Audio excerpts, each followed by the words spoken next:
So much, Isabella. So I'd like to talk about the mechanisms of reattachment following scleral buckling and vitrectomy and how they may be similar in some ways.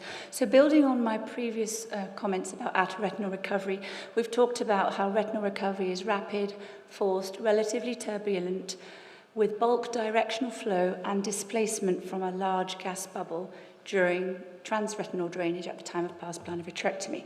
Whereas with pneumatic retinopexy, the gas bubble is steamrolled to occlude the retinal break. And although you do get subretinal fluid evacuation through the break initially, as we alluded to, the final approach of the RPE to the retina is governed by the RPE.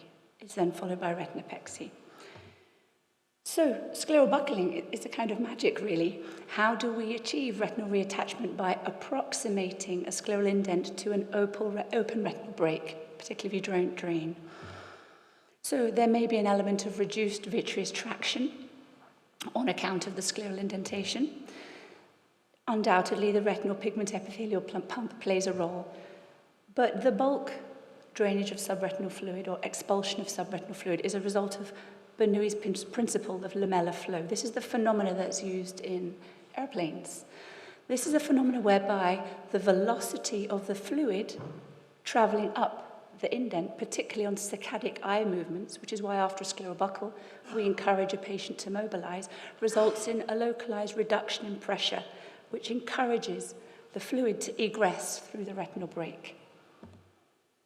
So both scleral buckling and pneumatic retinopexy share similar mechanisms: slow retinal reattachment, physiological drainage of subretinal fluid, relatively gentle evacuation of subretinal fluid, even if you do an initial drain, and less bulk directional flux of subretinal fluid than, say, for example, a vitrectomy.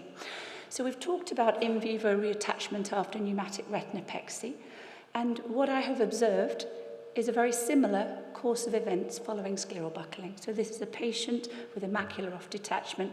You can see at baseline turgescence and some corrugations of outer retina with intraretinal cysts 4 hours after placement of the band. Remarkably, there's just a suggestion of some initial outer retinal recovery. 24 hours later, you see the subretinal fluid is clearing.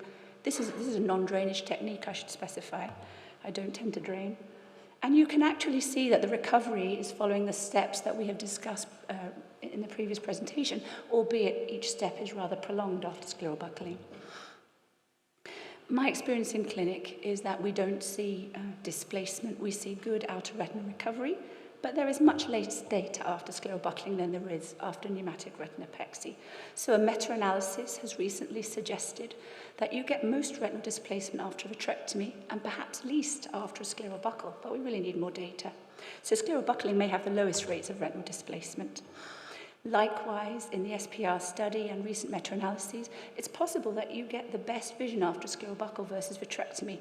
However, I'm not sure cataract was fully accounted for, and again, we need some more contemporary data on scleral buckling, including multimodal imaging, to draw this conclusion. To summarize, buckling and pneumatic retinopexy share fundamentally similar mechanisms of action and may share the same advantages over vitrectomy.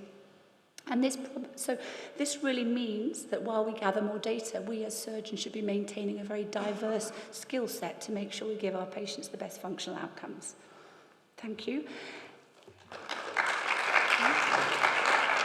I'd like to invite Brian McKay up to the podium. He's going to talk about the